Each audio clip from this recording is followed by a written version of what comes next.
Bonsoir, Éric Tricot, infirmier anesthésiste à l'hôpital Henri Mondor de Créteil. Un petit message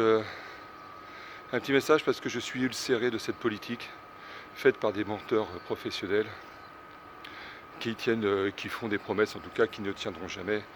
Monsieur Macron, vous avez sollicité et vous avez compté et espéré compter en tout cas sur le personnel des hospitaliers pour faire face à la maladie Covid. On voit bien que la réciprocité n'est pas.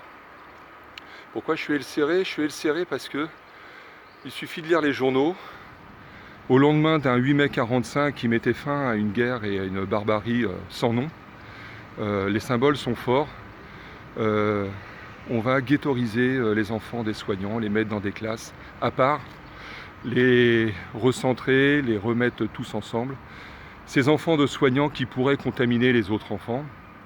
C'est quand même hallucinant qu'en France, des directives soient prises dans ce sens-là. Donc, il y a encore quelques temps, nous avons manifesté pour revendiquer des moyens humains et matériels parce qu'on a à cœur de défendre l'hôpital public.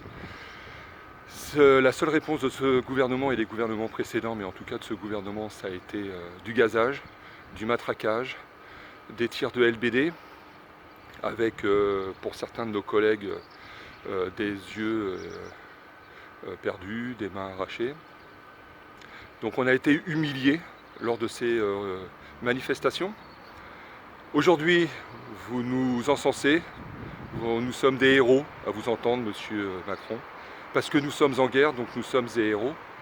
Mais non, le problème c'est que encore il y a quelques temps nous étions des héros et maintenant nous sommes carrément montrés du doigt, en tout cas nos enfants. Donc c'est donc encore une fois, hier nous étions des nantis, nous étions montrés du doigt, nous étions des hors-la-loi presque. Aujourd'hui nous sommes héros.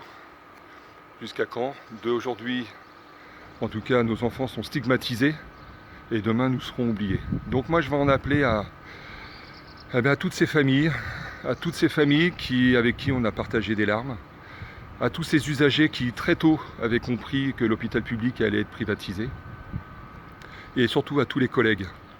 Alors moi je vous appelle tous les collègues à rester éveillés, à rester vigilants, parce qu'on voit bien que ce gouvernement, une fois que le déconfinement aura lieu demain, puisqu'aujourd'hui nous sommes le 10, tout ce discours et toute cette sémantique entrepreneuriale de l'hôpital arrive au galop. On nous reparle d'efficience, on nous reparle de productivité, alors qu'on se bat quotidiennement contre la maladie Covid. Les réas ne sont pas vidés. Contrairement à ce qu'on voudrait nous faire croire ou vous faire croire, il y a encore des gens aujourd'hui qui en meurent. Il y aura encore des gens malheureusement qui en mourront demain. Et puis il y aura sûrement encore des gens qui vont être de nouveau contaminés. Et malheureusement, il y aura encore des gens qui vont mourir. Il faut arrêter. Je crois qu'il faut arrêter avec ce gouvernement de fiefs et menteurs. Il y a encore quelques mois, je disais qu'ils avaient du sang sur les mains de leurs actions passées. Maintenant, ils ont carrément du main sur les actions futures. Il faut absolument protéger l'hôpital public, il faut absolument se protéger.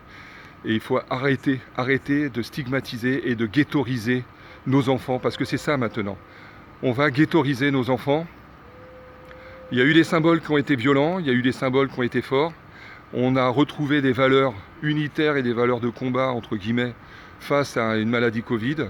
Mais maintenant, voilà, ça y est, l'hôpital et la sémantique et ce discours entrepreneurial revient au triple galop. C'est insupportable. Voilà, j'espère que partagez cette vidéo, en tout cas. Merci de l'avoir écoutée. Et encore une fois, à tous les personnels et à tous les collègues des hôpitaux de France et de Navarre, soyons solidaires, parce que c'est dans la rue que nous irons chercher ce que l'on nous doit et auquel on peut prétendre. Et c'est autre chose que 800 ou 1500 € de prime annuel. C'est des vrais salaires décents pour qu'on puisse vivre décemment.